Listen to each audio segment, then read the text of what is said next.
Bonjour à tous, c'est Carl Jean de la chaîne Carl Climbing.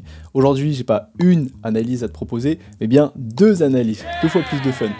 Récemment, je suis parti à l'Équin faire de la voie et c'était une séance un peu normale, classique, pour me remettre dedans. J'avais pas d'objectif particulier, si ce n'est que j'allais tenter de faire du à vue. Et c'est une séance que j'ai filmée qui s'est plutôt bien passée. Et donc j'ai réussi à faire deux voies à vue, donc un 7C et un 7C+. Et c'est de ça dont il s'agit aujourd'hui. Donc sans plus tarder, on va commencer avec la première voie, le 7C d'échauffement.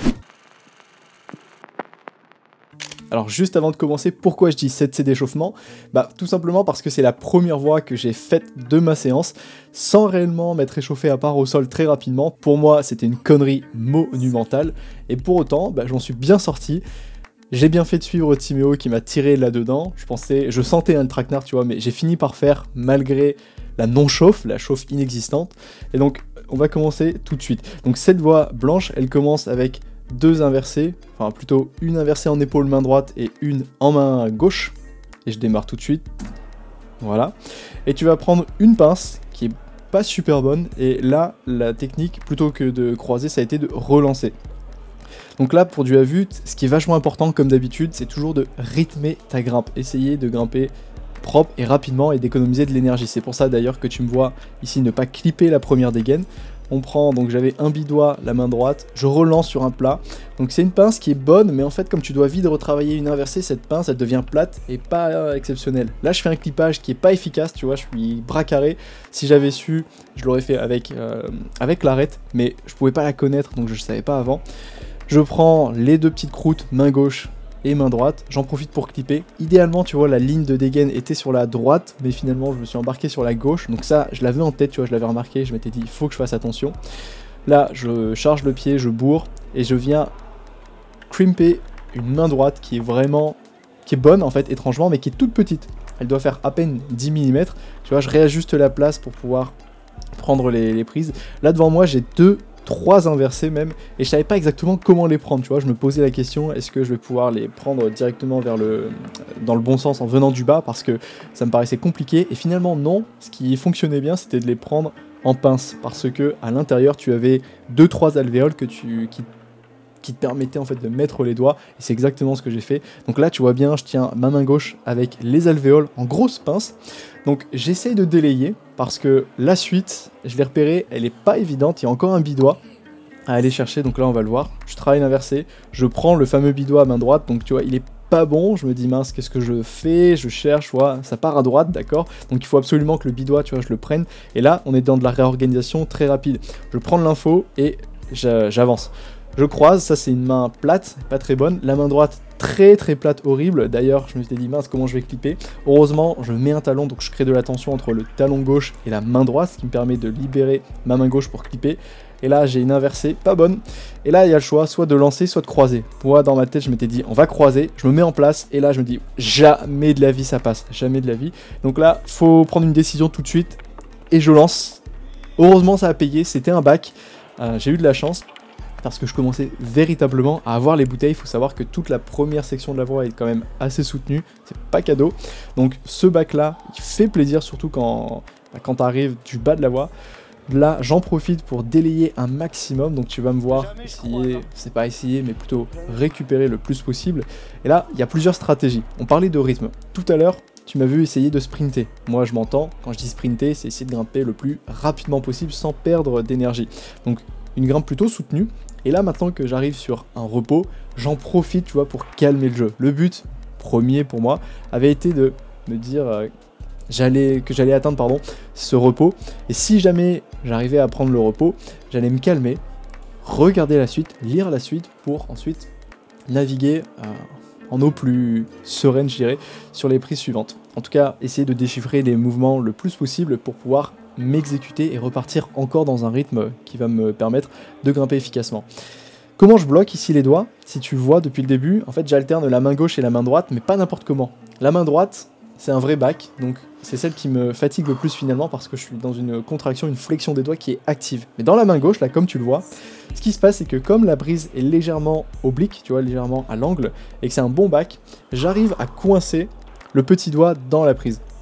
Et lorsque tu coinces tes doigts, ce qui te permet de rester sur le mur, c'est non pas la force de tes doigts, mais c'est plutôt la friction que tu utilises. Et ça peut être un game changer des fois dans tes repos. Essayer de te reposer plutôt sur la friction et non pas sur la force de tes doigts.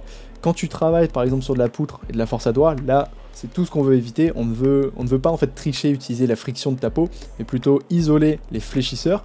Là, quand tu es sur un repos, on cherche à optimiser justement ce repos, donc faire travailler le moins possible les muscles. Et c'est pour ça que tu peux essayer de trouver des positions qui vont te permettre de coincer ta peau, coincer une articulation, coincer un bras, un genou, quelque chose, pour pouvoir récupérer passivement. Et ça peut être des fois la solution face à une voie qui te demande beaucoup d'énergie, qui te met dans le mal vers la fin, mais qui comporte un repos. Maintenant, là, tu peux me voir aussi délayer pas mal. Je lève les bras, je les descends.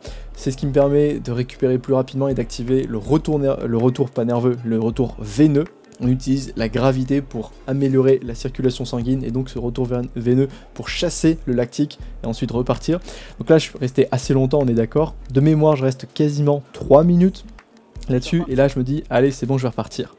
Quand je repars, je me remets un petit peu en condition, tu vois. Je souffle, je me mets dedans tout de suite, tu vois, je m'exécute, j'avais repéré le talon, main gauche, je croise, main droite.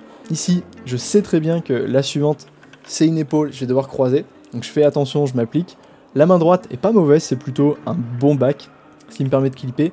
Et là, cette dernière fin de voie, elle est quand même assez teigneuse, c'est pas évident, t'as des réglettes, t'es tout le temps en tension, il y a les pieds juste là où il faut, mais tu vois, là par exemple, il y a un croisé, ouf. Ça c'est dur, parce que tu travailles ton inversé, on n'est pas bien. Là tu te retrouves en épaule, ça va encore, mais tu es toujours en tension. Là il y en a 3, je décide de prendre la dernière tout de suite qui semble être la meilleure. Et tu vois, je cherche à monter les pieds, mais je suis pas très bien. Je prends finalement l'intermédiaire pour remonter encore d'un étage. Je suis sur l'inversé, je croise. Là j'ai la prise, mais c'est pas fini. Je ramène et tu vois, je commence à avoir vraiment les ailes de poulet, je glisse, il n'y a pas de prise de pied réellement confortable. Donc je lutte et là j'étais littéralement à 2 doigts de tomber. Et je clip, on dirait pas comme ça, comme si on voit que j'étais dans le mal, mais on sait pas à quel point. Je t'assure que 1 seconde de plus et je tombais. Ça en était fini de moi. Donc voilà pour la première voie, ce qui me met plutôt de bonne humeur, je t'avouerai, parce que commencer sa séance par un 7C, bah, c'est déjà un 7C dans la poche, en plus à vue et à froid. Donc je m'étais dit, super, je vais pouvoir bien travailler et travailler plus dur, essayer un 8A, 8A+, un 8B, spoiler alerte. Ça sera pas pour aujourd'hui, mais je compte bien te faire une vidéo là-dessus. Bon, je vais clairement pas me plaindre, ça s'est bien passé. Là, j'ai enchaîné le premier 7C blanc qui est en voie de chauffe, entre guillemets, donc ça arrive pas souvent, assez rarement pour le souligner. Et je viens de faire aussi un 7C+ là à l'instant et j'étais bien. Au niveau du rythme, j'ai réussi à grimper très rapidement. Je me suis focalisé sur les repos, ça m'a permis de grimper très efficacement. Donc là, il me reste juste un 7C+ blanc à essayer. Et si j'ai le jus, peut-être un 8A. En tout cas, j'aurais fait une bonne séance de la vue. Juste avant de démarrer la vidéo, je te rappelle que je propose des services de coaching d'escalade. Donc si jamais tu souhaites progresser, dépasser un plateau ou même franchir un cap dans ta grimpe, que ce soit techniquement ou physiquement, tu peux me faire confiance, comme la trentaine de grimpeurs qui a déjà fait appel à mes services et qui ont soit atteint leur objectif, voire même dépassé leur objectif. Si jamais ça t'intéresse, le lien est dans la description. Je te dis à tout de suite, on se retrouve de l'autre côté. Je reprends la main, donc comme je le disais sur la vidéo, peu importe ce qui m'arrive, j'aurais fait une bonne séance. L'objectif maintenant c'est de faire un 7C+ rouge, donc c'est une voie qui est pareil, qui est vachement dure à la base, elle était côté 7B, je sais même pas comment c'est possible, il y a un monde entre le 7B et le 7C+, d'autant plus que le début est tout de suite très dur, tu verras, tu as une inversée à retravailler et il y a un mouvement pas cadeau à la fin avec une petite surprise comme un jeté. Et là je l'ai filmé en 2 fois avec la section du bas plus la section du haut, de sorte à avoir une meilleure qualité. Et donc on va commencer tout de suite la vidéo. Allez, c'est bon pour moi. Donc ça commence immédiatement sur des bonnes prises, je dirais 1 phalange, 2 phalanges, pas de souci. Le problème c'est plutôt le type de mouvement à faire, notamment avec les plats rectangles qui sont un peu bitexture, tu vas voir. Là je commence tout de suite, je prends la main droite, la main gauche, et on a un plat. Donc déjà, tu es obligé de te positionner, tu vois, si tu veux tenir là-dessus. C'est pas très bon. Le dévers, on le voit pas, mais il est à 25-30 degrés. Ici, on a la main droite. C'est pas si évident là de faire le mouvement. Tu vois, tu prends l'inversé et là, changement de pied, c'est dur parce que c'est vraiment plat, la main gauche elle est très très plate, et donc tu te mets une grosse tension. Là je bouge très rapidement, je relance parce que je sais que c'est une bonne prise, donc ça me permet de récupérer. Tu vois, les mouvements difficiles, c'est toujours la même histoire, il faut essayer de les exécuter le plus rapidement possible. Évidemment, le souffle est important. Je sais pas si on m'entendra réellement le faire, mais essayez de souffler tout le temps, rythmer sa grimpe autant que son souffle. Là on arrive sur une section que j'aime plutôt bien, de bonnes réglettes, toujours une grosse phalange, une phalange et demie, avec les pieds vachés, tu vois. L'idée c'est d'avoir toujours le centre de gravité le plus proche possible du mur. Là j'ai remarqué qu'il fallait, tu vois, changer de main, et la prise est pas assez grande. Là je galère à mettre l'index, en fait, mon index droit, et ici t'as un mouvement en double épaule avec une opposition à faire avec le pied droit. Ça c'est difficile, t'as l'impression que tu vas prendre une porte, et heureusement que quand tu mets la main droite, tu peux envoyer directement la main gauche et récupérer, parce que cette position n'est pas facile à tenir. Donc là je prends même pas le plat à gauche qui me paraissait vraiment dégueulasse, et avec la main gauche qui était plutôt bonne, je prends une main droite qui est bonne également, et là je me retrouve dans une position, tu vois, en grenouille, d'où l'importance de travailler sa souplesse, parce que là j'étais vaché. Alors j'ai fait pas mal de progrès également vis-à-vis de ma souplesse. Je te ferai bientôt une vidéo, j'avance sur mes écarts, je ne sais toujours pas, mais ça viendra, ne t'en fais pas. Et je pense que ça pourra peut-être en motiver plus d'un, parce que venant d'une planche comme moi, je pense que c'est pas mal. Et donc là, je continue d'avancer. J'avais vu le pied, je le snipe, donc pareil, tu vois, on voit la souplesse qui sert à aller prendre le pied. Si j'avais pas réussi à mettre le pied tout de suite, j'aurais dû lancer, ça aurait été beaucoup plus difficile. Ce que je ne t'ai pas dit dans cette voie, c'est qu'il y a un repos complet. Donc là, tu as une main gauche qui est plutôt bonne, un bon back, et tu as un repos dos. Donc ça me fait penser à la voie El Delfín en Espagne, donc c'est un 7C, 7C+, je me souviens plus exactement, mais où la voie se termine littéralement en posant son dos, donc El Delfín, le dauphin. Aussi bien le dauphin à l'animal que le dauphin à voir le dauphin. Donc c'était vraiment très drôle comme jeu de mots. En tout cas, cette voie-là, ce passage-là me faisait penser à cette voie en Espagne. Ici, stratégie qui est applicable n'importe où quand tu es en voie ou bien en extérieur, c'est que lorsque tu es en repos, mais un repos qui est pas mal et qui est intéressant, c'est d'essayer d'aller clipper la dégaine suivante, puis de redescendre pour pouvoir récupérer davantage. Comme ça, lorsque tu vas redémarrer, tu vas pouvoir t'exécuter sans t'embêter, sans casser ton rythme, sans devoir reclipper. Là, je l'avais pas en tête, parce que forcément je connaissais pas la voie, je voyais pas exactement ce qu'il y avait après, donc je me disais, je vais déjà récupérer, c'est bien, et ensuite je vais aller voir ce qu'il y a par-dessus. Donc là je regarde, je vois que, ah oui effectivement la dégaine, je peux la clipper, je en profite également pour prendre de l'information, toujours, je vois que c'est plutôt bateau la suite, main droite, main gauche, main droite, main gauche, les prises sont bonnes, donc la section difficile de la voie était avant. Par contre, j'essaye de me mettre en condition, parce que je savais que la fin n'était pas cadeau, je savais qu'il y avait quelque chose, il y avait un mouvement, il fallait surtout ne pas se laisser avoir, se laisser surprendre, donc c'est pour ça que je prenais le temps de bien récupérer, et là je repars, allez, tout de suite, je perds pas de temps, je mets le talon, donc je te disais assez basiquement, main droite, main gauche, pas trop compliqué, ça va, une bonne lolotte, je prends la main droite, changement de pied, je m'applique, le talon ici, je suis vaché dessus, vraiment je mets tout le poids, tout mon poids sur le talon, ce qui me permet de clipper sereinement. Je vais repasser ensuite en pointe pour pouvoir dynamiser, donc là j'utilise le momentum, tu vois. Donc je prends la réglette, je la bourre, je l'arc, et là j'avais le choix entre la plate et l'oreille, je me suis dit je vais prendre l'oreille forcément, et là je me pose pas trop de questions, feu, je me dis on verra bien. Là il y a une grosse tension à avoir en compression entre la main droite et la main gauche, et encore une fois la souplesse qui me sauve la vie, parce que naturellement j'ai capté et j'ai compris qu'il fallait mettre le pied sur la rouge. Là, pour autant, c'est pas terminé. Je mets le genou, tu vois, le genou m'aide beaucoup. J'essaye de sécuriser parce que la prise est loin. On dirait pas comme ça, mais c'est méga loin et on n'y croit pas. Franchement, je me dis, mais je vais me la coller. J'hésite. Et je suis bien content de l'avoir eu. Franchement, j'aurais pu perdre le pied, je crois. Et là, merci à la taille. Oh, let's go. Putain. Ouais, j'étais content de la faire quand même. Ah, j'ai cru que j'allais me la coller sur le jeté. J'étais daubé main gauche. Ah, j'ai grimpé avec un rythme, j'étais efficace. C'est exactement ce que je te disais. J'ai grimpé avec un rythme qui m'a permis justement de m'économiser. Il faut savoir que, au-delà, tu vois, de la grimpe en elle-même, de la résie, dans tes filières énergétiques, il y a une espèce de timer qui peut s'enclencher.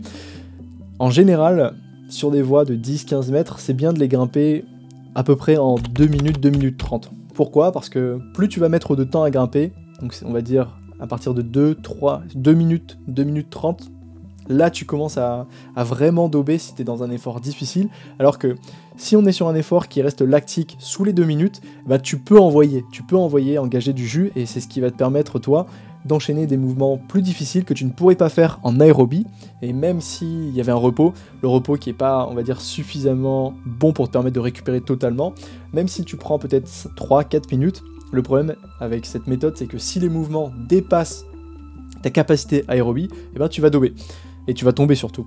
Donc, pourquoi je te dis ça? Tout simplement parce que c'est ce qui m'a permis d'enchaîner, pas plus tard qu'hier, le projet du moment que j'avais, donc c'était un 8B blanc, j'en ai déjà parlé, je l'ai enfin terminé, je suis content, je vais pouvoir m'attaquer maintenant au 8B, 8B+, je sais pas exactement, normalement c'est un 8B+, noir, mais j'ai l'impression que je vais le faire aussi très rapidement, après il me correspond très bien dans mon style, donc on verra, advienne que pourra, je l'ai toujours pas enchaîné, je te ferai la vidéo quand ce sera le cas. Mais pourquoi je te parlais du rythme et donc du timing? Bah, tout simplement parce que cette voie-là, le 8B blanc, je l'ai enchaînée, elle fait à peu près 30-35 mouvements, et ces 30-35 mouvements, je les ai fait en sprint. Je les ai exécutés avec un rythme très rapide, j'ai pas perdu de temps, j'ai à peine poffé, j'ai même pas poffé pour te dire, j'ai poffé qu'une fois, moi j'ai poffé une fois, ouais ça arrive, pourtant j'ai les doigts qui suent constamment, je suis monsieur poff, et ce qui m'a permis d'enchaîner, ça a été de passer sous les 2 minutes 30, je crois, quand j'enchaîne la voie, je la passe en 2,15, et en fait quand je suis arrivé là-haut, tout simplement, bah, j'avais la marge, dans les sections difficiles j'avais la marge, parce que ça faisait à peine 1 minute 30 que j'étais dans mon effort, et donc j'étais encore dans mes réserves de lactique, donc dans l'endurance de force, ce qui m'a permis d'enchaîner facilement ces mouvements. Par contre, lorsque je prenais mon temps, parce que je connaissais pas la voie, eh ben, j'avais ce problème de manque de puissance. À un moment, l'intensité des mouvements excédait mon niveau en aérobie, et je ne pouvais pas enchaîner, j'étais obligé de prendre 30 secondes, alors c'était pas long, hein, mais il y avait vraiment un monde entre ne pas prendre de repos et prendre 30 secondes de repos. Donc voilà, le conseil du jour, je dirais, essaye de grimper plus rapidement, idéalement entre 1 minute 30 et 2 minutes 15, 2 minutes 30 grand max, aux alentours on va dire des 2 minutes, c'est un peu le sweet spot pour enchaîner des voies en termes de rythme. Et voilà pour aujourd'hui, c'est tout pour cette vidéo, je te dis à la prochaine, porte-toi bien, ciao.